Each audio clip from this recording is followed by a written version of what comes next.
নগদ 88 অ্যাকাউন্ট কীভাবে খুলবেন, কীভাবে অ্যাকাউন্ট ভেরিফাই করবেন, কীভাবে ডিপোজিট করবেন, কীভাবে উত্তোলন করবেন, সম্পূর্ণ বিষয়টি এই ভিডিওতে দেখিয়ে দেব।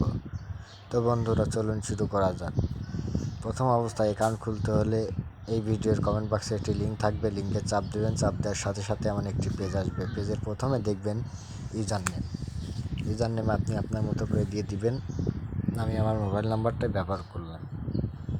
পরবর্তীতে পাসওয়ার্ডটি আপনি আপনার মতো করে দিয়ে দিবেন। 6 থেকে 14 সংখ্যার মধ্যে হবে। কনফার্ম পাসওয়ার্ড একই দিতে হবে। পাসওয়ার্ড আর কনফার্ম পাসওয়ার্ড একই দিতে হবে। কন্টিনিউতে চাপ দিতে হবে। কনফার্ম পাসওয়ার্ড দেওয়ার পরে কন্টিনিউতে চাপ দিতে হবে। বন্ধুরা, কন্টিনিউতে চাপ দিব। কন্টিনিউতে চাপ দেওয়ার পরে দ্বিতীয় পেজ আসবে। দ্বিতীয় পেজের প্রথমে দেখবেন ফোন নম্বর। আপনি আপনার ফোন নাম্বারটি ব্যবহার করবেন। যে নাম্বারটি ব্যবহার করবেন অবশ্যই সেই নাম্বারের বিকাশ, নগদ, রকেট, উপায় এই ধরনের অ্যাকাউন্ট খোলা থাকতে হবে। কেননা ওই নাম্বার দিয়ে ডিপোজিট করবেন, আবার উত্তোলন করবেন। পরবর্তীতে নাম্বারটি 10 সংখ্যার ব্যবহার করতে হবে, 0 বাদ দিয়ে। পরবর্তীতে রেফারেল কোডে যা কিছু দিতে হবে না। রেফারেল কোডে যা কিছু দিতে হবে না। খালি ঘরে একটা ক্লিক করে কমপ্লিটে চাপ দিবেন। কমপ্লিটে চাপ দেওয়ার সাথে সাথে আপনার অ্যাকাউন্টটি খোলা হয়ে যাবে বা অ্যাকাউন্টটি নিবন্ধন হয়ে যাবে। অ্যাকাউন্টটি নিবন্ধন হওয়ার সাথে সাথে আপনাকে কনগ্রেট জানাবে। পরবর্তী সোজা ডিপোজিটের পেজে চলে আসবে। তো বন্ধুরা, ডিপোজিট করার আগে অবশ্যই অ্যাকাউন্টটি ভেরিফাই করতে হবে। অ্যাকাউন্টটি ভেরিফাই বা সক্রিয় করতে হবে। অ্যাকাউন্টটি ভেরিফাই করতে হলে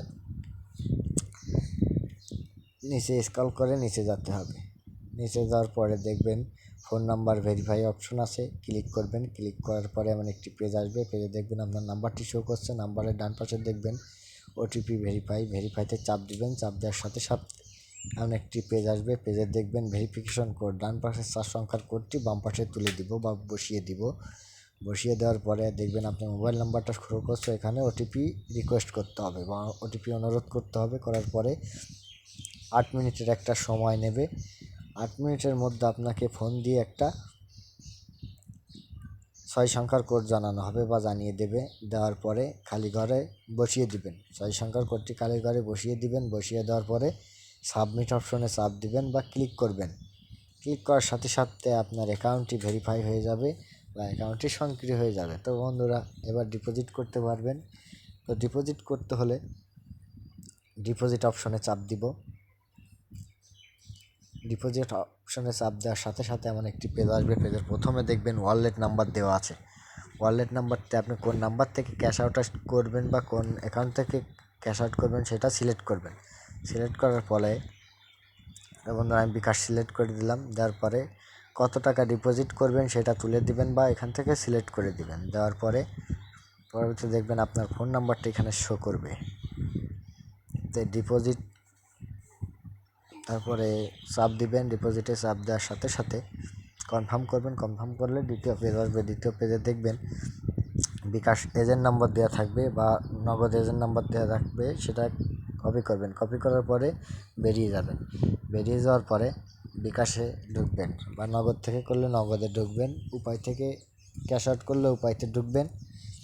ঢোকার পরে যে নাম্বারটি কপি করেছি সেই নাম্বারে যত টাকা ডিপোজিট করব আমরা তত টাকা ওই নাম্বারে ক্যাশ আউট করে দিব।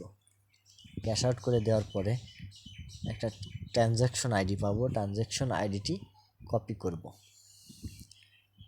তো বন্ধুরা, ট্রানজ্যাকশন আইডিটি কপি করার পরে একটা স্ক্রিনশট দিয়ে দিব।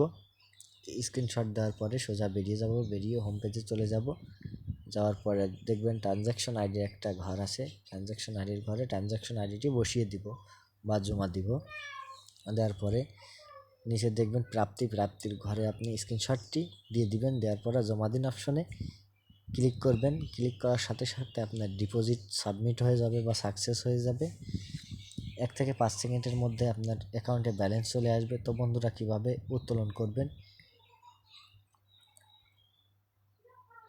তো বন্ধুরা, উত্তোলন করতে হলে সেম প্রসেসে উত্তোলন করতে হবে। উত্তোলনে উইথড্রলে চাপ দিবেন। চাপ দেওয়ার পর সেম